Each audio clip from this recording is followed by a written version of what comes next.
ভূমিকম্প এটা পৃথিবীতে বিভিন্ন সময় হয়। অনেক সময় চন্দ্রগ্রহণ হয়, অনেক সময় সূর্যগ্রহণ হয়, ঝড় জলোচ্ছ্বাস এগুলো তো হয়। এগুলো সুন্নাতুল্লাহ ফিল আরদ বা জমিনে আল্লাহ তাআলার সুন্নাহ, আল্লাহ তাআলার নিয়ম।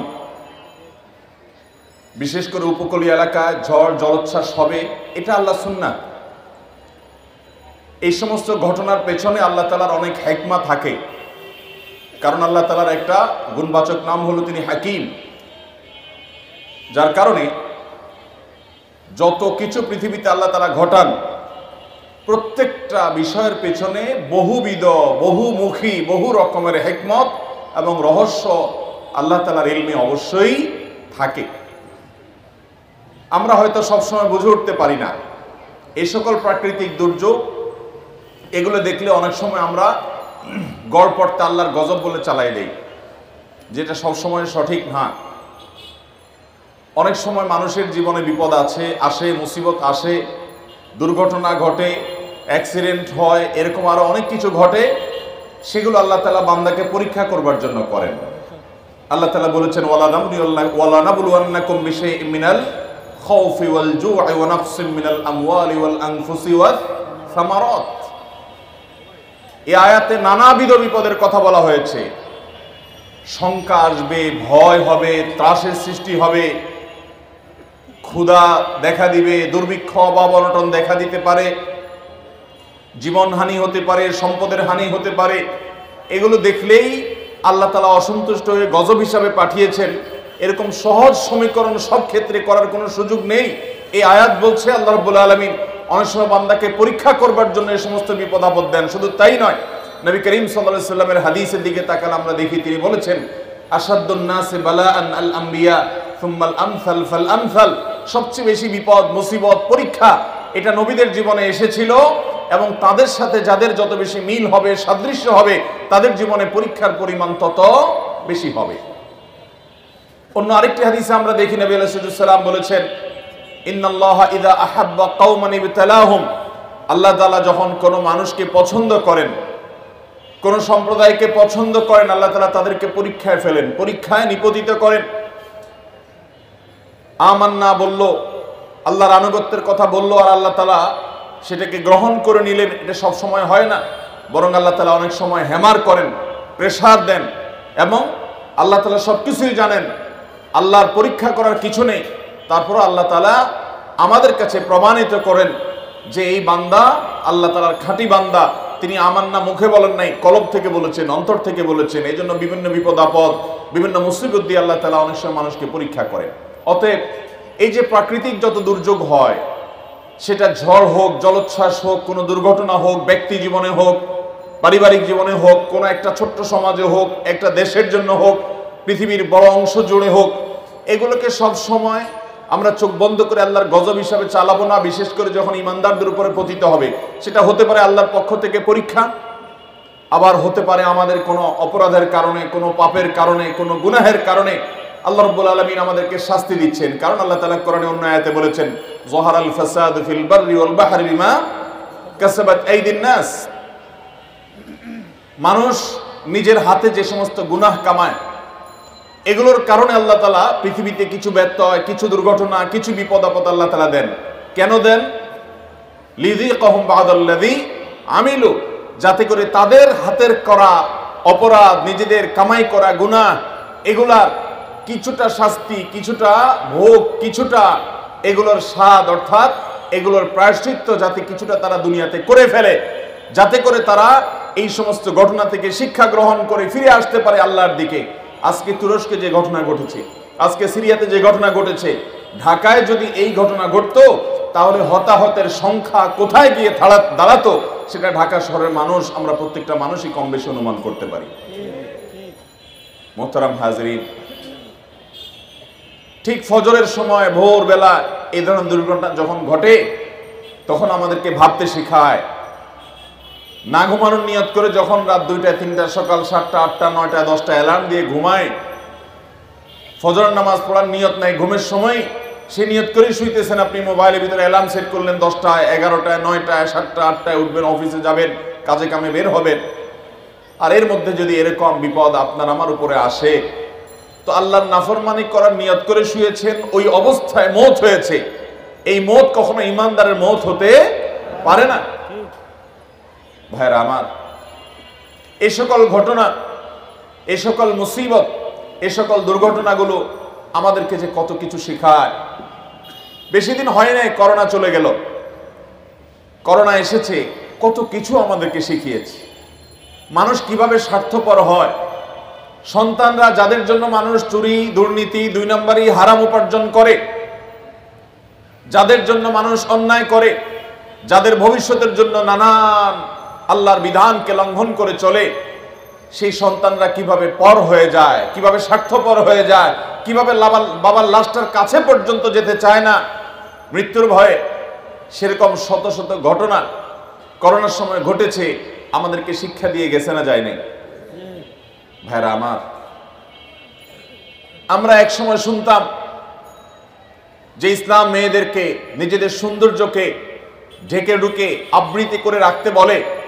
এটা মুসলিম নারীর সম্ভ্রান্তের ব্যাপার, এটা তার ইজ্জতের ব্যাপার, যে একজন মুসলিম নারী, একজন আত্মসম্মান বোধ সম্পন্ন নারী, তার সৌন্দর্য এটা রাস্তাঘাটের মানুষ, পথে ঘাটের মানুষ দেখে দেখে মনে মনে তাকে নিয়ে জেনা করবে, কল্পনায় জল্পনায় তাকে নিয়ে বাজে চিন্তা করবে, নোংরা চিন্তা করবে।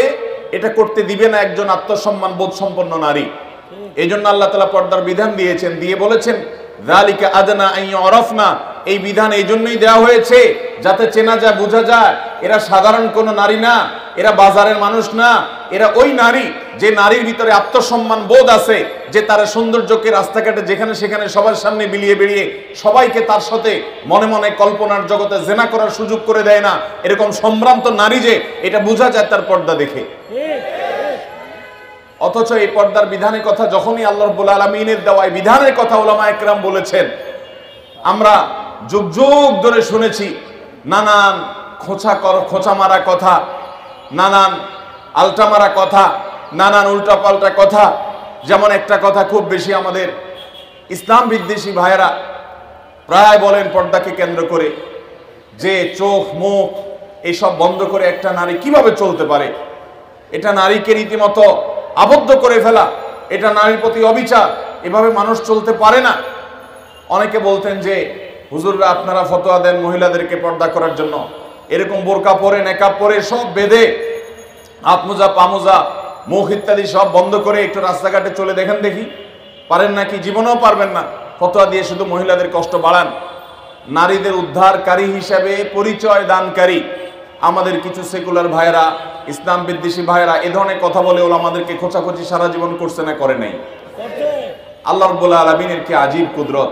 করোনার সময় আমরা দেখলাম যে তারা একজন পর্দানশীল নারী যেভাবে পর্দা করে, একেবারে হাতের মধ্যে গ্লাভস, পায়ের মধ্যে মোজা, মাথা থেকে পা পর্যন্ত পুরাটা এমন গাউন তারা পরেছেন যে পর্দানশীল নারীও এরকম করে না। তাহলে যেটাকে তারা বলছেন অসম্ভব, এভাবে কি মানুষ চলতে পারে? আমরা দেখেছি এইভাবে গোটা পৃথিবী 2 বছর চলেছে। পৃথিবী যদি 2 বছর চলতে পারে তাহলে বোঝা গেল আল্লাহ তাআলা এমন কোন বিধান দেন না যেটা মানুষ দ্বারা পালন করা সম্ভব। আল্লাহ কোরআনে ঘোষণা দিয়েছেন লা ইউকাল্লিফুল্লাহু নাফসান ইল্লা, আল্লাহ সাধ্যের বাইরে কোনো কিছু মানুষের উপরে চাপিয়ে দেন না। মুহতারাম হাজিরিন, করোনা কত কিছু আমাদেরকে শিখিয়ে গেছে, সে বিষয়ে আলোচনা করা আজকে আমার আলোচনার বিষয় না। কিন্তু করোনা চলে যাওয়ার পর আবার আমরা যেই সেই হয়ে গেছি, আমরা আবার আগের জায়গায় ফিরে আসছি। আজকের এই তুরস্ক এবং সিরিয়ার এই ভয়ঙ্কর যে ভূমিকম্পের ঘটনা ঘটলো, এই ঘটনা আমাদেরকে কত কিছু শিখিয়ে দিয়ে যায়।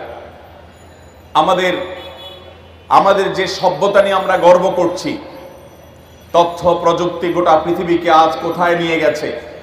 আমাদের কিছু বন্ধু কোরআন এবং হাদিসকে, আল্লাহ তাআলার বিধানকে বিজ্ঞানের বিপরীতে দাঁড় করান। অনেকে বিজ্ঞানের মিটার দিয়ে কোরআন হাদিসকে মাপেন, পরখ করেন, এরপরে বিজ্ঞানের মিটারের আলোকে কোরআনের এবং আল্লাহর দেয়া বিধানের যথার্থতা মূল্যায়ন করার চেষ্টা করেন। অথচ বিজ্ঞান এটা হলো ধারণা, এটা হলো ধারণা, আর কোরআন হলো মহাসত্য। আজ বিজ্ঞানে যে বিষয়ে প্রমাণিত হলো, যে সূত্র আজকে আবিষ্কৃত হলো, হয়তো একটা সময় এটা ভুল প্রমাণিত হবে, ভিন্ন কোন সূত্র আবিষ্কৃত হবে, কিন্তু কোরআন যেটা আল্লাহ তাআলা নাজিল করেছেন এইটা অনন্তকাল পর্যন্ত বলবৎ থাকবে, অপরিবর্তিত থাকবে, কোনো পরিবর্তনের মধ্যে আসবে বহুত চড়াই উতরায় যাবে, কিন্তু এটা যা আছে সেটাই থাকবে। আজকে আমরা দেখেছি কিভাবে তুরস্কে এক একটা ভবন, বিশাল বড় ভবন মুহূর্তের ভিতরে কিভাবে মাটির সাথে ধুলোর সাথে মিশে যাচ্ছে, একাকার হয়ে যাচ্ছে, একটা শহর শেষ হয়ে যাচ্ছে সামান্য 1 মিনিট সময়ের মধ্যে। আল্লাহ রাব্বুল আলামিন কিয়ামত যে কায়েম করবেন, সূরা জিলজালের মধ্যে যে আল্লাহ বলেছেন ইযা যুলজিলাতিল আরদু জিলজালাহা, এই ঘটনা আমাদেরকে সে আয়াতের দিকে নিয়ে যায় যে আয়াতে আল্লাহ বলেছেন যখন এই গোটা ধরা পৃষ্ঠ, এই গোটা পৃথিবীকে প্রকম্পিত করা হবে এবং ফেটে চৌচির হবে, মধ্য থেকে সব মানুষ জীবন্ত হয়ে আবার হাসরের ময়দানে একত্রিত হবে, কিভাবে গোটা পৃথিবীর সংসার ভেঙে শেষ হয়ে যাবে, ইস্পাত সভ্যতা এবং ইট বালুর এই দালান, এই সভ্যতা এটা কিভাবে চুরমার হয়ে মাটির সাথে মিশে যাবে। আজকের তুরস্কের এই ঘটনা দেখলে কিছুটা অনুমান করা যায় কি যায় না? আল্লাহ রাব্বুল আলামিন আমাদেরকে শিক্ষা অর্জন করার তৌফিক দান করুন। মুহতারাম হাজরিন, আমাদের যে কাউকে এরকম বিপদের মুখোমুখি যে কোনো মুহূর্তে হতে পারে, অতএব ইমানদার সব সময় প্রস্তুত থাকবে যে আল্লাহ রাব্বুল আলামিন আমাকে যদি কখনো যে কোনো মুহূর্তে নিয়ে যান, যে কোনো মুহূর্তে নিতে পারেন, আমি যেন ইমানদার অবস্থায়, আমি যেন তওবাকারী অবস্থায়, আমি যেন মুত্তাকি অবস্থায় যেতে পারি। আল্লাহ আমাদের সবাইকে সেই তৌফিক দান করুন। ভাইরা আমার, এই ধরনের ঘটনা প্রায় ঘটে পৃথিবীতে, বড় বড় দুর্ঘটনাগুলো, কিন্তু আমরা কিছুদিন সেগুলো নিয়ে আলোচনা করি, আবার আমরা যে সে আগের জায়গায় ফিরে চলে যাই। অথচ এগুলো থেকে আমাদের শিক্ষা গ্রহণ করার কথা, বিশেষ করে ভূমিকম্প নিয়ে এবং এই জাতীয় আরো অনেক প্রাকৃতিক বড় বড় ঘটনাগুলো ঘটে, যেগুলোকে আমাদের আজকের প্রজন্ম, আজকের দুনিয়া ওইটাকে রীতিমতো এনজয় করার চেষ্টা করে। সূর্যগ্রহণ, চন্দ্রগ্রহণ যখন হয় তখন দূরবীন দিয়ে, বিভিন্ন ডিভাইস দিয়ে দেখবেন যে ছেলে মেয়েরা ছাদে উঠে খোলা জায়গায় গিয়ে ওইটাকে উপভোগ করে যে এত বছরের মধ্যে, এতশো বছরের মধ্যে এত বড় সূর্যগ্রহণ আর হয় নাই, এত বড় সূর্যগ্রহণ এটা উপভোগ করতে হবে। নবী করিম সাল্লাল্লাহু আলাইহি সাল্লাম চন্দ্রগ্রহণ, সূর্যগ্রহণ হলে তিনি এই জাতীয় দুর্ঘটনা ঘটলে, ভূমিকম্প ইত্যাদি সম্পর্কে হাদিস আমরা ঘাটলে দেখি, চন্দ্রগ্রহণ, সূর্যগ্রহণের সময় যেরকম সালাত আদায় করতেন নবী করিম সাল্লাল্লাহু আলাইহি সাল্লাম, সেরকম নামাজের নির্দেশনা পাওয়া যায়। মসজিদে প্রবেশ করে যেতেন, আল্লাহর ভয়ে অন্তরগুলো প্রকম্পিত হতো, আল্লাহর স্মরণ শুরু করতেন, না জানে কিয়ামত শুরু হচ্ছে, কারণ এভাবে এক সময় কিয়ামত হবে। আজ আমরা অনেকে সেটাকে এনজয় করছি। আমরা তথ্য প্রযুক্তির উন্নতির এই সময়ে আমরা মনে করছি এই সমস্ত সেকেলে, এই সমস্ত পুরানা কথাবার্তা এগুলো অচল। মনে রাখবেন, আজ সামুদ জাতির এখনো পর্যন্ত ধ্বংসাবশেষ পৃথিবীতে আছে। আমার নিজের সে সমস্ত জায়গায় যাওয়ার সৌভাগ্য হয়েছে। সেই সমস্ত জায়গা দিয়ে যাওয়ার সময় দেখা যায় সৌদি আরবের আল ওলা শহরে কিছুটা আছে, জর্ডানে কিছুটা আছে, যে সমস্ত মানুষেরা আল্লাহর আযাবের কথা শুনে হাসাহাসি করত, তাদেরকে আল্লাহ তাআলা তখনকার সময়ের সবচেয়ে ভালো টেকনোলজি দিয়েছেন।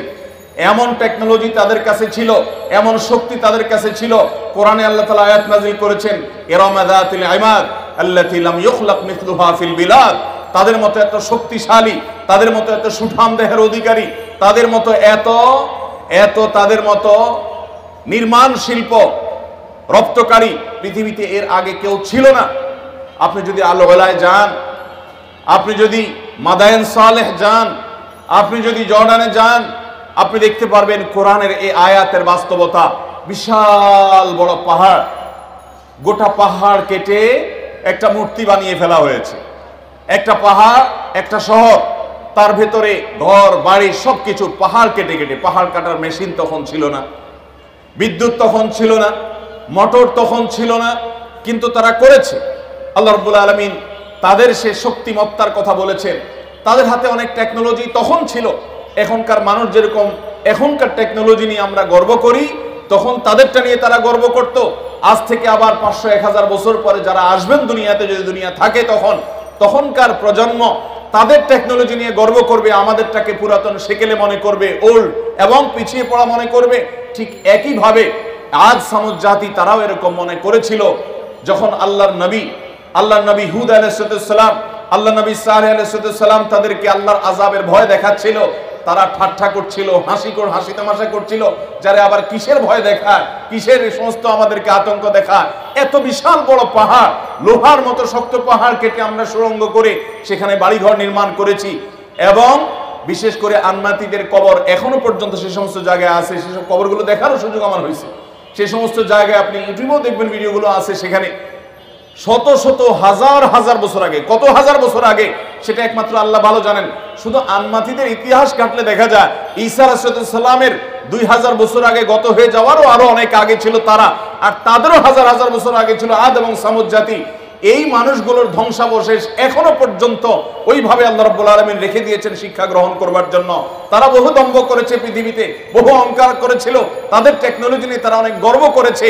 ভাইরা আমার, সেই গর্ব আল্লাহ রাব্বুল আলামিন মুহূর্তের মধ্যে সামান্য একটু প্রাকৃতিক দুর্যোগ, যেটাকে আমরা বলি আল্লাহর গজবের আকার দিয়ে, সেটাকে ধুলার সাথে মিশিয়ে দিয়ে কিয়ামত পর্যন্ত আগত মানুষের কাছে শিক্ষা হিসাবে রেখে দিয়েছে। ফেরাউন আল্লাহ তাআলা তার ভিতরে কিছু অলৌকিকত্ব দিয়েছিল, কিছু পাওয়ার দিয়েছিল। সেও মনে করেছিল যে আমাকে আর ঠেকায় কে। ঈমান আনে নাই আল্লাহর নবীর প্রতি, ঈমান আনে নাই আল্লাহর দাওয়াতকে, আল্লাহর নবীর দাওয়াতকে গ্রহণ করে নাই। আল্লাহ রাব্বুল আলামিন তাকে ধ্বংস করেছেন। ধ্বংস করে তার লাশ আল্লাহ তাআলা রেখে দিয়েছেন। এবং কোরআনে আল্লাহ তাআলা আয়াত নাযিল করেছেন, বিবাদানিকা লিতাকুনা লিমান খালফাকা আয়া। ও ফেরাউন, তোমার পরে পৃথিবীতে যারা আসবে তারা যেন তোমার লাশ দেখে শিক্ষা গ্রহণ করে, এই জন্য তোমার লাশকে আমি হেফাজত করব, আল্লাহ কোরআনে ওয়াদা করেছে। এটা পচতে দেওয়া হবে না, যেভাবেই হোক মানুষ এটাকে সংরক্ষণ করতে পারবে, এটা রেখে দেওয়া হবে মানুষের শিক্ষা গ্রহণের জন্য। কিন্তু মানুষ খুব কমই শিক্ষা গ্রহণ করে। মোহতারাম হাজরিন, তাদের সে তথ্য প্রযুক্তি, তাদের সে টেকনোলজি, তাদের যে বিজ্ঞান, তাদের যে শক্তিমত্তা, তাদের যে প্রকৌশল বিদ্যা, এগুলো সবগুলো মুহূর্তের ভিতরে আল্লাহ তাআলা মাটির সাথে মিশিয়ে দিয়েছেন। আল্লাহ তাআলা মানুষকে আল্লাহ যখন সৃষ্টি করেন, একটা মানুষ যখন পৃথিবীতে আসে কত দুর্বল থাকে, বিছানায় শুয়ে থাকে, নিজে পেশাব পায়খানার কথাও বলতে পারে না, ক্ষুধা লাগলেও বলতে পারে না, মনের ভাবটা প্রকাশ করতে পারে না। একটা মশা এটা তাড়ানোর ক্ষমতা থাকে না, দুর্বল থাকে। আল্লাহ রাব্বুল আলামিন এরপর আস্তে আস্তে তাকে শক্তিশালী করেন। সে আস্তে আস্তে একটু হামাগুড়ি দিতে শিখে, এরপর সে একটু বসতে শিখে, এরপর সে একটু দাঁড়াতে শিখে, এরপর সে একটু হাঁটতে শিখে, এরপর সে একটু বুঝতে শিখে, এরপর সে আরো অনেক কিছু করতে শিখে, এরপরে নিজের পায়ে দাঁড়ানো শিখে, এরপরে পড়ালেখা শিখে, এরপরে উপার্জন শিখে, এরপরে পড়ালেখা শিখে, জ্ঞান বিজ্ঞান শিখে সে পৃথিবীর অনেক কিছু জানতে পারে। একটা পর্যায়ে সে নিজের রবকে অস্বীকার করে বসে। সে কোথা থেকে কোথায় এসেছে তার ইতিহাস ভুলে যায়, নিজের সৃষ্টিকর্তাকে সে ভুলে যায়, অস্বীকার করে। মানুষ নিমক হারাম। আল্লাহ তাআলা কোরআনে সেই কথাই বলেছেন, ইন্নাল ইনসানা লাকাফুর, নিশ্চয়ই মানুষ অকৃতজ্ঞ। এই অকৃতজ্ঞতা দিয়েই মানুষের জীবন বেড়ে ওঠা। কিন্তু যারা ঈমানদার, যারা আল্লাহর প্রতি বিশ্বাস রাখে, তারা অকৃতজ্ঞ হয় না। তারা শিক্ষা গ্রহণ করে, তারা তালিম হাসিল করে, তারা সেখান থেকে রীতিমতো প্রতিটা নেওয়ার মতো জিনিসকে নিয়ে নেয়। মোহতারাম হাজরিন, এই সমস্ত ভূমিকম্পের ঘটনা আমাদেরকে বহু কিছু শিখিয়ে যায়। আমরা অনেকে দেখবেন, যেটা বলছিলাম যে আমাদের অনেক তরুণ বন্ধুরা, অনেক স্কুল কলেজে পড়ুয়া বন্ধুরা সূর্যগ্রহণ চন্দ্রগ্রহণকে উপভোগ করে। নবী করিম সাল্লাল্লাহু আলাইহি ওয়াসাল্লাম আতঙ্কিত হতেন, তিনি কোনো না জেনে আতঙ্কিত হতেন, ব্যাপারটা সেরকম না। আপনার আমার সমাজে যেরকম কুসংস্কার ছিল নবী সাল্লাল্লাহু আলাইহি ওয়াসাল্লামের জীবদ্দশায়, তার থাকা অবস্থায় সাহাবীদের মধ্যে কুসংস্কার, এটা কল্পনাও করা যায় না, বরং কুসংস্কারকে দুনিয়া থেকে বিদায় করবার জন্যই তিনি এসেছেন। সেই নবী সাল্লাল্লাহু আলাইহি ওয়াসাল্লাম তিনি আতঙ্কিত হয়ে যেতেন এবং ভয় পেতেন যে না জানে কিয়ামত চলে আসলো। কারণ কিয়ামত এইভাবেই আসবে, সূর্য নিষ্প্রভ হয়ে যাবে, নিষ্প্রভ হতে হতে চন্দ্রগ্রহণের মতো, সূর্যগ্রহণের মতো এরকম ঘটনাই আস্তে আস্তে আস্তে কিয়ামতের রূপ পরিগ্রহ করবে। নবী করিম সাল্লাল্লাহু আলাইহি ওয়াসাল্লামের হাদিস থেকে আমরা জানি, কিয়ামত যত নিকটবর্তী হবে ভূমিকম্পের পরিমাণ তত বাড়বে, ক্ষয়ক্ষতির পরিমাণ তত বাড়বে, মানুষ যত দালান কোঠার সভ্যতাকে বড় করবে, কিয়ামত যত নিকটবর্তী হবে, এগুলো সবগুলো কিয়ামতের আলামত সমূহের মধ্যে থেকে একটি। এই ভূমিকম্পের পরিমাণ যত বাড়তে থাকবে, কিয়ামত যত কাছাবে, ঘন ঘন ভূমিকম্প সারা পৃথিবীতে হবে।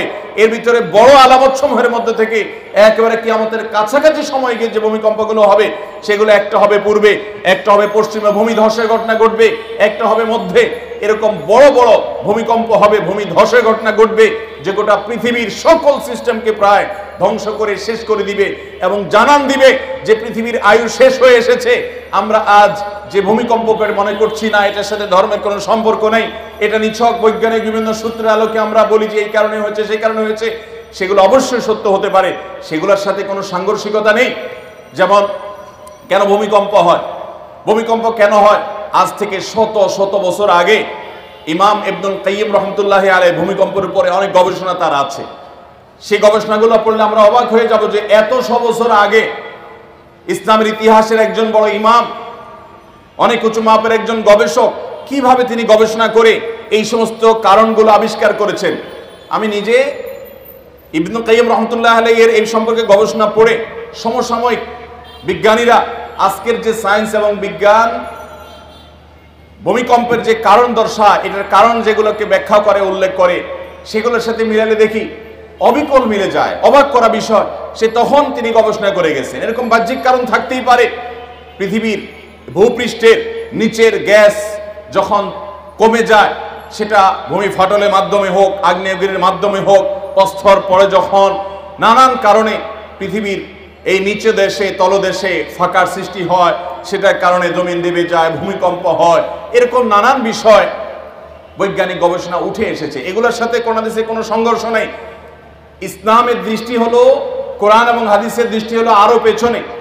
যেই কারণেই হোক না কেন, ওই কারণের পরের কারণ, তারও পরের কারণ, তারও পরের কারণ, সেগুলো বিজ্ঞান আর বলতে পারবে না।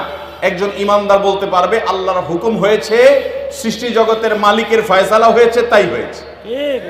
অতএব আমরা অনেক কারণ বলতে পারবো। এখন যদি বলা হয় যে গ্যাস কেন বের হয়ে আসলো ফাটল দিয়ে, আগ্নেয়গিরি দিয়ে, এটার বিকল্প কেন থাকলো না? জলোচ্ছ্বাস হলো, ঘূর্ণিঝড় হলো, নিম্নচাপ তৈরি হলো, কেন নিম্নচাপ তৈরি হলো সাগরে, তার কারণ কি? আপনি কারণ ব্যাখ্যা করলেন, সেই কারণের আবার কারণ কি? এই মুহূর্তেই বা কেন হলো, এখানেই বা কেন হলো, এগুলোর ব্যাখ্যা আপনি বলতে পারবেন না। কিন্তু ইমানদার বলতে পারবে আমার রবের ফয়সালা হয়েছে তাই।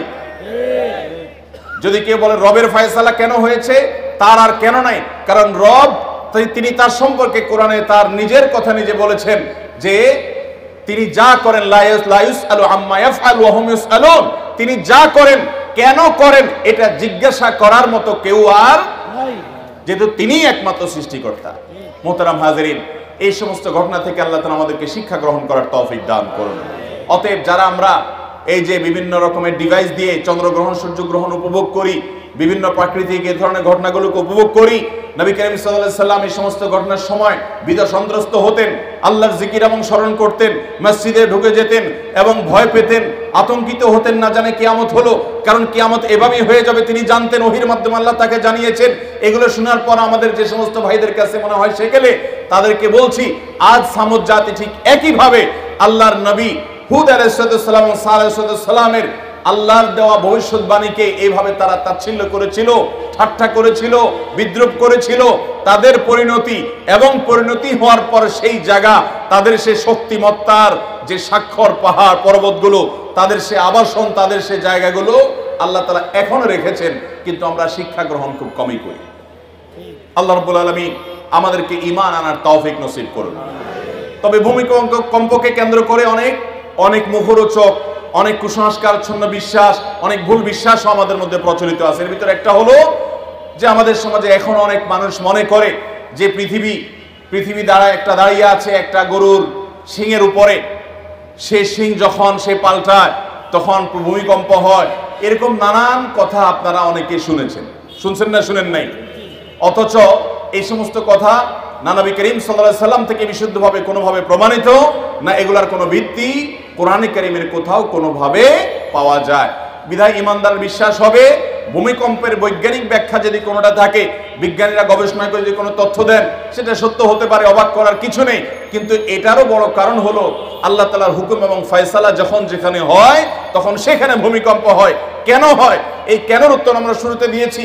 সবসময় এটা আল্লাহর গজব হিসাবে হয় না, কখনো কখনো পরীক্ষার জন্য হয়, কখনো আল্লাহর এমন কোনো হিকমা, এমন কোনো রহস্য থাকে যেটা পৃথিবীবাসী জানে না, আল্লাহ তাআলাই জানেন। কারণ আল্লাহর সমস্ত কাজের রহস্য যদি মানুষ বুঝে যায়, জো সমঝ মে আ গই ও ফির খুদা কিউ কর হুয়া, যার সবকিছুই মানুষ রপ্ত করে ফেলতে পারে। আমাদের অনেক বন্ধুরা আছেন প্রায় প্রশ্ন করেন যে ভাই আল্লাহ এটা কেন করলেন, ওইটা কেন করলেন না, এটা এরকম হলো কেন, ওইটা ওইরকম হলো কেন। আল্লামা ইকবাল বলেছেন জো সমঝ মে আ গই ও ফির খুদা কিউ কর হুয়া। আরে ভাই, আল্লাহর সকল কাজের রহস্য যদি তুমি উদ্ঘাটন করে ফেলতে পারো, রপ্ত করে ফেলতে পারো, তাহলে আল্লাহকে তো তোমার ব্রেইনের মধ্যে তুমি ক্যাপচার করে ফেললে, সীমাবদ্ধ করে ফেললে। অথচ আল্লাহ তো অসীম, তাকে তো তোমার এই ব্রেইনে ক্যাপচার করে ফেলতে পারার কথা না। একজন মালিক, তার একজন অধীনস্থ, একজন মালিক, তার একজন সাধারণ চাকর নৌকর। এই ব্যক্তি মালিকের যে চিন্তা চেতনা, দূরদৃষ্টি, তার যে বিভিন্ন সিদ্ধান্তের বাস্তবতা, যথার্থতা, রহস্য, এটা সে ধরতে পারে না। অনেক সময় বলে স্যার এটা কেন করলেন, স্যার বুঝে এটা কেন করেছেন। বলে যে তোমার বোঝার দরকার নেই, তোমাকে যেটা বলছে এটা করো। কারণ যোগ বিয়োগটা স্যারের জানা আছে, ওই বেচারার জানা নাই। তিনি অনেক সময় মনে করেন স্যার এই সমস্ত কেন যে করে বেহুদা, তিনি এরকম অনেক সময় মনে করেন। অথচ তিনি যদি স্যারের মতো সবকিছু বুঝে যেতেন তাহলে তিনি স্যারের সমানই হয়ে যেতেন। তো দুনিয়ার মানুষ যদি সাধারণ একজন ড্রাইভার, একজন পিয়ন, একজন সাধারণ কর্মচারী, তিনি যদি তার প্রতিষ্ঠানের মালিক, সর্বোচ্চ ব্যক্তিত্ব যিনি, সর্বোচ্চ আসনে যিনি আছেন, তার যোগ বিয়োগ যদি ইনি ধরতে না পারে, তাহলে আহকামুল হাকিমিনের সকল যোগ বিয়োগ, তাকে সকল ফয়সালার রহস্য, কোনটা কেন করেছেন, কোনটার পেছনে লুকায়িত রহস্য কি আছে, এটা পৃথিবী মানুষ কিভাবে ধরতে পারে। বিধায় ইমানদার সে আল্লাহর প্রতি ঈমান আনবে। কিয়ামত যত নিকটবর্তী হবে ভাইরা আমার, ঈমান ধরে রাখা তত কঠিন হবে। আমাদের অনেক অনেক নাস্তিক বন্ধুরা প্রশ্ন করে, ভাই আপনারা কোরআনে কারীমের আয়াত তেলাওয়াত করে ফু দিলে বলেন রোগ ভালো হয়ে যাবে, ব্যথার জায়গায় হাত দিয়ে দোয়া করার কথা বলেন আউযু বিইজ্জাতিল্লাহি ওয়া কুদরাতিহি মিন শাররি মা আজিদু ওয়া উহাযির, এটা পড়লে দোয়া ব্যথা ভালো হয়ে যাবে। এবং এই যে কোরআনের বিভিন্ন আয়াত, যেখানে আল্লাহ তাআলা স্পষ্ট বলেছেন যে এই আয়াত তিনি নাজিল করেছেন ইমানদারদের জন্য শিফা হিসেবে, ওয়া নুনাজ্জিলু মিনাল কুরআনি মা হুয়া শিফাউন ওয়া রাহমাতুল লিল মুমিনিন। এই কোরআনের একটা বিশেষ অলৌকিকত্ব হলো শিফা। আমি বলি ভাই, কোরআনের অলৌকিকত্ব যদি, এই অলৌকিকত্ব যদি দেখতে চান, আমি আপনাকে হলফ করে বলতে পারবো কোরআনের অন্য কোনো অলৌকিকত্ব দেখাতে পারি বা না পারি, এই অলৌকিকত্ব আপনি দেখতে পাবেন অবশ্যই এই কোরআন কিভাবে মানুষের জন্য শিফা হয়। প্রশ্ন হলো যে কোরআন মুখে উচ্চারণ করে তেলাওয়াত করবে আর ফু দিবে আরেকজন ভালো হয়ে যাবে, এটা কিভাবে সম্ভব? ওষুধ খায়, সেটা শরীরে যায়, সেটা আমাদের শরীরে, আপনার শরীরের সাথে মিশে, আমাদের রক্তের সাথে মিশে, তারপরে সেটা উপশিরা যায়, সেটা আমাদের মধ্যে কাজ করে, ডাইজেস্ট হয়, এরপরে ভেতরে যায়, শরীরের মধ্যে প্রভাব ফেলে, এটা তো বোঝা যায়। কিন্তু কোরআন কারীমের আয়াত পড়ে ফু দিলে নাকি ভালো হবে, হুজুররা কি বলে এই সমস্ত আজগবি কথাবার্তা। ভাইরা আমার, কথায় আছে যারা আপডেট টেকনোলজি সম্পর্কে জানে না, যারা পিছিয়ে পড়া টেকনোলজি এটা শুধুমাত্র জানে, তারা আপডেট টেকনোলজির কথা শুনলে হাসাহাসি করে। যেমন এখন যদি বলা হয় কাউকে যে একটা টেকনোলজি বাহির হবে, যে মানুষ মনে মনে কি চিন্তা করছে, সে কোনো কাজ করার আগ মুহূর্তের চিন্তার বিষয়টা ডিভাইস বলে দিবে। অলরেডি এরকম অনেক গবেষণা হয়ে গেছে পৃথিবীতে। তাহলে এই কথা যদি আজ থেকে 100 বছর আগের কথা মানুষকে বলা হতো, আচ্ছা এখন আমরা যে সুইচ দিলে ফ্যান ঘুরে, সুইচ দিলে লাইট জ্বলে, আজ থেকে 500 বছর আগে বা 1000 বছর আগে যখন বিদ্যুৎ আবিষ্কার হয় নাই, তখনকার মানুষকে যদি বলা হতো যে দেখো ওয়ালে একটা সুইচ থাকবে, এখানে টিপ দিলে লাইট কয়েক কিলোমিটার দূরে জ্বলে উঠবে, আর এই যে মোবাইল ফোন টোন এগুলোর কথা তো বলাই বাহুল্য, এগুলো যদি 1000 বছর 500 বছর আগের মানুষকে বলা হতো, মানুষ বলতে এর মাথায় স্ক্রু ঢিলাস, কিভাবে সম্ভব? বলতে কি বলতো না বলেন? এখন তো সুইচও লাগে না, আপনার তারও লাগে না, রিমোটে টিপ দিলে ফ্যান চলে, টিপ দিলে বন্ধ হয়, এমনকি টিপও দেওয়া লাগে না। টেকনোলজি বের হয়েছে, মুখ দিয়ে শুধু বললেই হবে গরম লাগছে, তো ফ্যান চলা শুরু হয়ে যাবে নাকি? তাহলে যে গরম লাগছে বলছে, সে যে ল্যাঙ্গুয়েজ সেট করা আছে, এই যে মোবাইলের মধ্যে দেখবেন যে কি আছে, কি সিরি, হাই হ্যালো সিরি আছে না, হ্যালো সিরি যদি বলে কল অমুক, অর্থাৎ অমুককে কল করো, তো মোবাইল ডাইরেক্ট নিজে নিজে কল করে ফেলায়, আছে না নাই? হাতে নেওয়াও লাগবে না, দূরে থাকবে, বলবেন আর সে কল করে দিবে। তো এইটা যদি সম্ভব হয়, তাহলে কোরআনে কারীমের আয়াত পড়ে ফু দিলে আল্লাহ রাব্বুল আলামিন সেখানে অ্যাকশন করিয়ে ওই ব্যক্তিকে সুস্থ করতে পারেন কি পারেন না? এরকম হাজারটা এক্সাম্পল দেওয়া যাবে। আপডেট টেকনোলজি, আপনি এখনো ওয়্যারের টেকনোলজিতে আছেন, ওয়্যারলেস টেকনোলজিতে পৃথিবী আগায় যাচ্ছে। কোরআন তার চাইতে আরো আপডেটটা বলে রাখছে যে আপনি তেলাওয়াত করবেন আর অ্যাকশন করবে ওখানে। আল্লাহ রাব্বুল আলামিন ফিতনা থেকে, ঈমান বিধ্বংসী ফিতনা থেকে আমাদেরকে বেঁচে থাকার তৌফিক দান করুন। দাজ্জাল পৃথিবীতে আসবে কি আসবে না? দাজ্জাল যখন আসবে এমন পাওয়ার সে হোল্ড করবে, এমন ক্ষমতা তার কাছে থাকবে যে পৃথিবীর খাদ্য পানীয় সব তার কন্ট্রোলে থাকবে। মানুষের জীবন মৃত্যু তার কন্ট্রোলে। সে বলবে তো মরে যাবে, সে বলবে তো জীবিত হয়ে যাবে। এবং এমন এমন অলৌকিকত্ব তার মধ্যে থাকবে যে অগণিত মানুষ, ইমানদাররা পর্যন্ত বিভ্রান্ত হয়ে তাকেই আল্লাহ মনে করবে। হ্যাঁ, আমরা কোরআন হাদিসে যে আল্লাহর কথা, আল্লাহর যে কনসেপ্টের কথা জানছি সব তো সেই হোল্ড করে, তাহলে এই তো আল্লাহ, সে ঈমান, তার প্রতি ঈমান এনে বেঈমান হয়ে কাফের হয়ে যাবে। এই জন্য সকল যুগে নবী রাসূলগণ দাজ্জাল থেকে আমাদেরকে সাবধান করেছেন, সতর্ক করেছেন, যেন দাজ্জালের ফিতনায় আমরা পতিত না হই। কিয়ামতের আগে, দাজ্জাল আসার আগে পৃথিবীতে বিভিন্ন রকমের সিচুয়েশন তৈরি হবে, যে সিচুয়েশনে মানুষ তথ্য প্রযুক্তি, মানুষ জ্ঞান বিজ্ঞান, সায়েন্স টেকনোলজির উন্নতি দেখে আল্লাহকে অস্বীকার করে বসবে।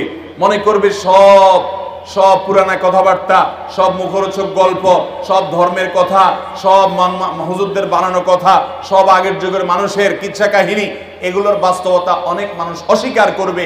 কিয়ামতের আগে মানুষ দলে দলে এইভাবে বেঈমান হবে। মুসলমানের সন্তানরা দুনিয়ার অনেক ভেলকি দেখে তারা ঈমান হারা হবে। নবী করিম সাল্লাল্লাহু আলাইহি ওয়াসাল্লাম এরকম বহু ভবিষ্যৎবাণী করে গেছেন। অতএব মোহতারাম হাজরিন, আমরা এই ভূমিকম্প দেখে এর বৈজ্ঞানিক বিভিন্ন কারণ জানতে পেরে আমরা যেন কোরআন হাদিসের প্রতি আমাদের ঈমান যেন দুর্বল না হয়। মনে রাখতে হবে যে এই সকল কারণের আসল কারণ হলো আল্লাহ তাআলার হুকুম এবং ফয়সালা। সেটা আল্লাহ তাআলা এক এক সময় এক এক কারণে এক এক বিশেষ উদ্দেশ্যকে নিয়ে দিয়ে থাকে। তবে কিয়ামত যত নিকটবর্তী হবে, কিয়ামতের আগে অধিক পরিমাণে ভূমিকম্প হবে, আর বড় বড় তিনটি ভূমিধসের ঘটনা ঘটবে, যেগুলো কিয়ামত একেবারে নিকটবর্তী হয়ে গেছে। পৃথিবীর আয়ু শেষ, সৃষ্টি জগতের আয়ু শেষ, এটি বুঝাবে ওই সমস্ত ঘটনাও ঘটবে। আল্লাহ রাব্বুল আলামিন এই সমস্ত ভয়াবহ এবং এই সকল ঘটনা থেকে, মর্মান্তিক দুর্ঘটনা থেকে আমাদেরকে শিক্ষা গ্রহণ করার তৌফিক দান করুন। আমাদের যে সমস্ত ভাই বোনরা ঈমান নিয়ে দুনিয়া থেকে চলে গেলেন, এই দুর্ঘটনার শিকার হলেন, আল্লাহ রাব্বুল আলামিন তাদের সবাইকে শাহাদাতের মর্যাদা দান করুন। এবং যারা সাফারার, তাদেরকে আল্লাহ তাআলা এই ক্ষতিগুলো পুষিয়ে নেওয়ার তৌফিক দান করুন।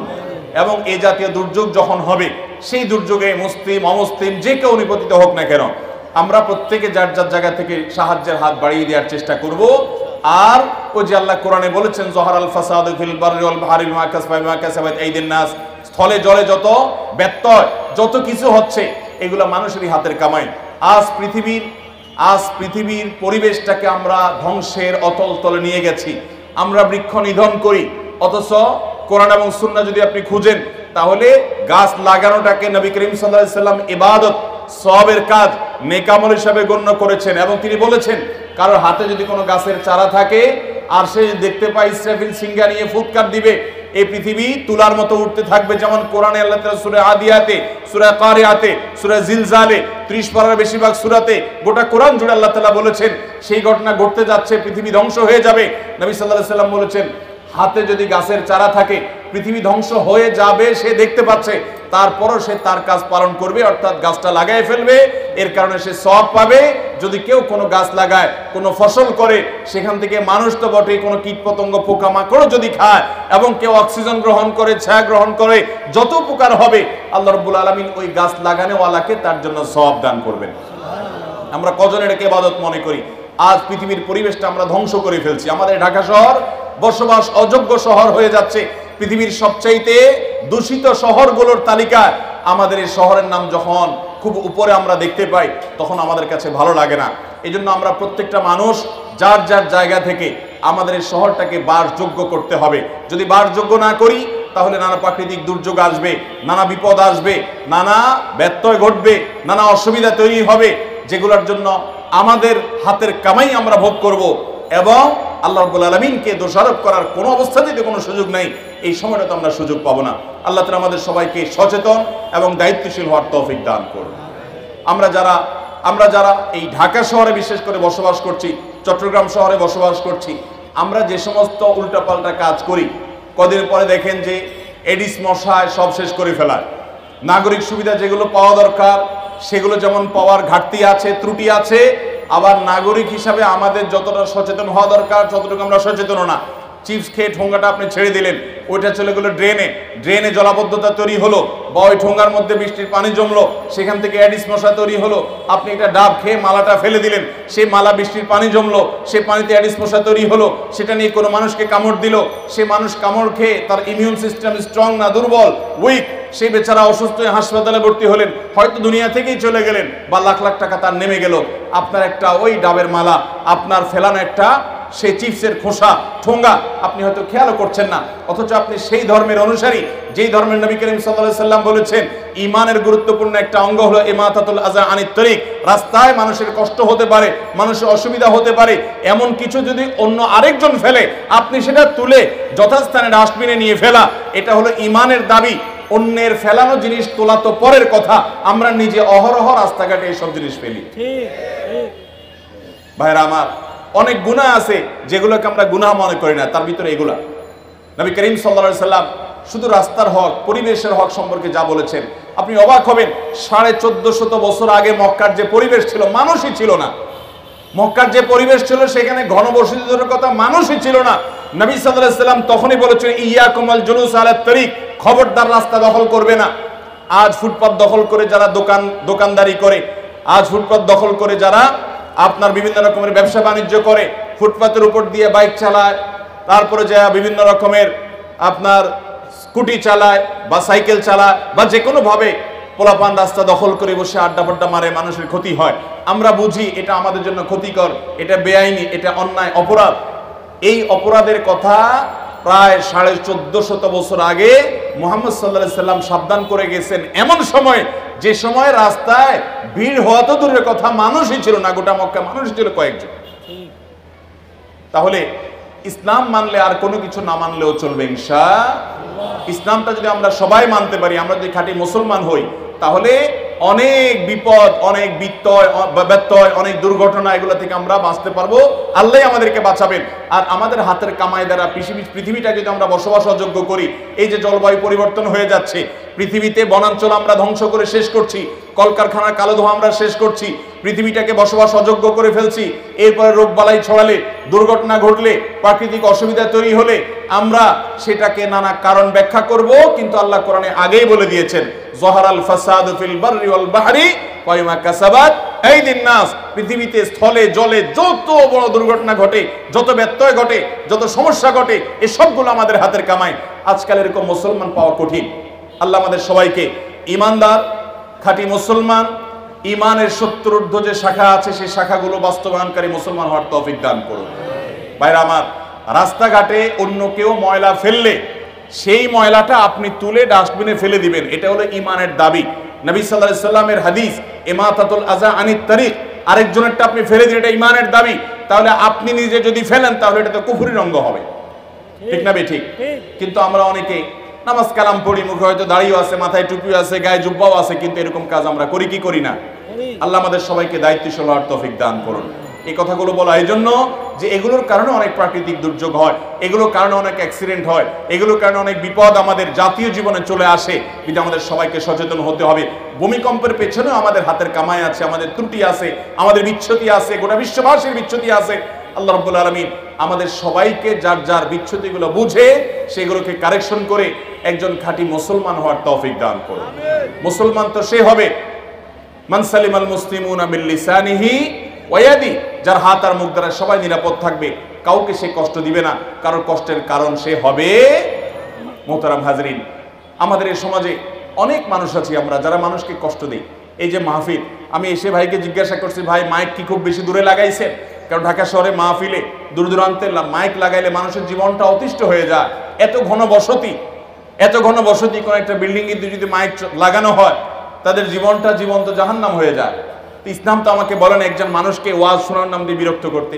ভাই বললেন আলহামদুলিল্লাহ যে মাইক লিমিটেড জায়গা রাখা আছে এবং বড় রাস্তায় রাখা আছে, মানুষের বিরক্তির কারণ নাই এবং সেগুলাও নিয়ন্ত্রিত আছে, উনি জানালেন, আশ্বস্ত করলেন। মাইক তো ওয়াজ মাহফিলে মাইক তো বটেই, এটা তো একটা ভালো কথা, সেটার জন্য মানুষকে কষ্ট দেওয়া জায়েজ নাই। মসজিদে নববীতে এক সাহাবী জোরে তেলাওয়াত করছিলেন, নবী করিম সাল্লাল্লাহু আলাইহি ওয়াসাল্লাম ডেকে নিয়ে বলছেন যে তুমি তাকে তেলাওয়াত শোনাতে চাচ্ছ, তিনি কোনো বধির নন, তিনি আলিমুম বিজাতিস সুদূর, সবকিছু জানেন। এত চিৎকার না করলে বা এত জোরে না করলেও চলবে, কারণ আশেপাশে মানুষ ইবাদতে বিঘ্ন হচ্ছে। আমরা সেই ধর্মের অনুসারী। অতএব আমাদের অনেক মুসলমান যুবক ভাইরা আছে, তারা ডিজে পার্টির নামে, তারা ব্যান্ড পার্টির নামে, বিয়ের অনুষ্ঠানের নামে, গায়ে হলুদের নামে, গায়ে মরিচের নামে, নানান নামে বেনামে আমরা অনেক সময় দেখা যায় শব্দ সন্ত্রাস করি, শব্দ দূষণ করি। রাজনৈতিক অনুষ্ঠান, সামাজিক অনুষ্ঠান, বিয়ে শাদী, এটা সেটার নামে ঢাকা শহরটা বসবাস অযোগ্য আমরা করে তুলছি। আর যা হোক, এটা কোনো মুসলমানের আচরণ হতে পারে। আসুন আমরা মুসলমান হওয়ার চেষ্টা করি। মুসলমান হতে হলে আমাদেরকে মানুষ হতে হবে। তাহলে অনেক ব্যত্যয়, অনেক দুর্ঘটনা, অনেক প্রাকৃতিক দুর্যোগ, অনেক সমস্যা, অনেক সংকট, অনেক মুসিবত এমনিতেই আপনি দূর হয়ে যাবে ইনশাআল্লাহ। আল্লাহ আমাদের সবাইকে সেই জায়গায় যাওয়ার তৌফিক দান করুন। তাহলে আজকের মাহফিল থেকে আমরা ওয়াদা করি যে আমরা কারোর কোনো কষ্টের কারণ হব, আমার কারণে পরিবেশ দূষিত হবে, নষ্ট হবে, সেটা হতে আমি দেব। আপনি সামান্য কয়েক টাকা ময়লার বিল, সামান্য কিছু টাকা ময়লার বিল, এটা বাঁচানোর জন্য ময়লা আলারে টাকা দেন না। ময়লার পলিথিনটা ধরে বাসা থেকে বের হয়ে মসজিদে যাচ্ছেন নামাজ পড়তে, আপনার হাতে ময়লা নিয়ে আস্তে করে দেখলেন যে কোন জায়গাটা খালি আছে, মালিক এখনো বিল্ডিং বানায় নাই, খালি পড়ে আছে, ওইদিকে ফেলাই দিয়ে আপনি বিসমিল্লাহ বলে ফেলাইছেন, হয়তো বিসমিল্লাহ বলে ফেলে আপনি মসজিদে চলে গেলেন। সওয়াব হবে না গুনাহ হবে? ঢাকা শহরে এরকম মুসলমান কি 2-4 জন না অনেক বেশি? আপনাদের মুগদা এলাকাতে জায়গা কতটা খালি আছে আমি জানি না। ঢাকা শহরে যেখানে একটা খালি জায়গা আছে, খালি জায়গা তো খুব একটা নাই, যদি 2-1টা থাকে, যে গরিব মানুষ এখনো বিল্ডিং বানাতে পারে নাই, অথবা বাজার জায়গা নিয়ে মামলা মোকদ্দমা আছে, ঝামেলা আছে, এখনো সারতে পারে নাই, তাহলে ওই বেচারার কপালে দুঃখ ছাড়া আর কিচ্ছু। কারণ যত ময়লা আবর্জনা বিল্ডিং এর আশপাশ থেকে আপনার জানালা দিয়া বিভিন্নভাবে আমরা সেগুলো ফেলি, অথচ আমরা নিজেদেরকে মুসলমান দাবি করি। এটা মুসলমানের আচরণ হতে পারে। অতএব ভাইরা আমার, আমি বাদামের খোসাটা পর্যন্ত খেয়ে যেখানে সেখানে ফেলবো না, আমি এগুলো রেখে দিব। আজ পৃথিবীর অনেক অমুসলিমদের কাছে এমন সব আচরণগত সৌন্দর্য আছে যেগুলো কোরআন নির্দেশ করেছে, যেগুলো হাদিস নির্দেশ করেছে। আজ থেকে কয়েকশো বছর আগে গেলে দেখবেন ওরা এই সমস্ত সভ্যতার কথা চিন্তাও করে নাই, কল্পনাও করে নাই। আমাদের কোরআন এবং সুন্নাহর নির্দেশনাগুলো তাদের মধ্যে আমরা দেখি, তাদের মধ্যে ইসলাম নাই, মুসলমান নাই, কিন্তু ইসলামের অনেক কিছু আছে, এটা দেখে আমাদের লজ্জা হয়। আমরা মানুষকে শব্দ দিয়ে কষ্ট দেই। আপনি জাপানে গেলে দেখবেন, টোকিও শহরে গেলে আপনি অবাক হবেন, দেখবেন যে মানুষ যখন কথা বলে মুখে হাত দিয়ে দিয়ে কথা বলে, যাতে করে আরেক লোকের ডিস্টার্ব না হয়। মোবাইলে কথা বলতে গেলে এবার আস্তে আস্তে কথা বলে। আপনি যদি পশ্চিমা দেশে যান, অনেক জায়গায় দেখবেন মানুষ মানুষের অধিকার পর সচেতন হয়, অথচ আমরা নামে মুসলমান কিন্তু মানুষকে কষ্ট দেই। এই জন্য অনেক প্রাকৃতিক দুর্যোগ আমাদের হাতের কামাই হয়। অতএব রাস্তাঘাট নোংরা করা এবং যেখানে সেখানে যাতা ফেলা এবং এই জাতীয় আরো যত অন্যায় আছে, গুনাহ আছে, যে সমস্ত বিষয়কে আমরা গুনাহ মনে করি না, আল্লাহ তাআলা সেগুলো থেকে আমাদেরকে বেঁচে থাকার তৌফিক দান করুন। এবং আবারও আমরা সেই তুরস্ক এবং সিরিয়ার এই মর্মান্তিক এই দুর্ঘটনায়, এই ভূমিকম্পে যারা জীবন দিয়েছেন, যাদেরকে দুনিয়া থেকে চলে যেতে হয়েছে, আল্লাহ রাব্বুল আলামিন তাদের ভুল ত্রুটি মাফ করে ইমানদারদেরকে শাহাদাতের মর্যাদা দান করুন এবং শোক সন্তপ্ত পরিবারকে আল্লাহ রাব্বুল আলামিনের সান্ত্বনা নসিব করুন। এবং আমরা ঢাকাবাসী এই ঘটনায় অন্তত আমাদের প্রত্যেকটা মানুষের আল্লাহর কাছে, প্রতিটা মানুষের আমাদের ইস্তেগফার, গণ ইস্তেগফার করা দরকার।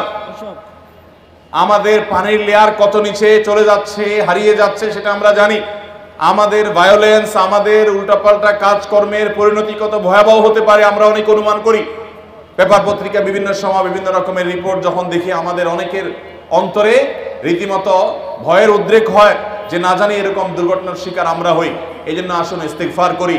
আল্লাহ, আপনি এই ধরনের বিপদ আমাদের উপরে দিয়েন না। আল্লাহ, আপনি আমাদের প্রতি রহম করুন, আমাদের ভুল ত্রুটিগুলোকে সংশোধন করার তৌফিক দান করুন। আমাদের হাতের কামাই যেন আমাদেরকে ভোগ করতে না হয়, সেজন্য আমাদের সবাইকে আপনি হেফাজত করুন। আল্লাহ তাআলা ঢাকা শহর সহ গোটা পৃথিবীর মানুষকে আল্লাহ তাআলা বিপদ আপদ থেকে, বিভিন্ন রকমের মুসিবত থেকে আল্লাহ তাআলা বেঁচে থাকার তৌফিক দান করুন। ভূমিকম্প যদি আল্লাহ না করুন শুরু হয়, কি করবেন?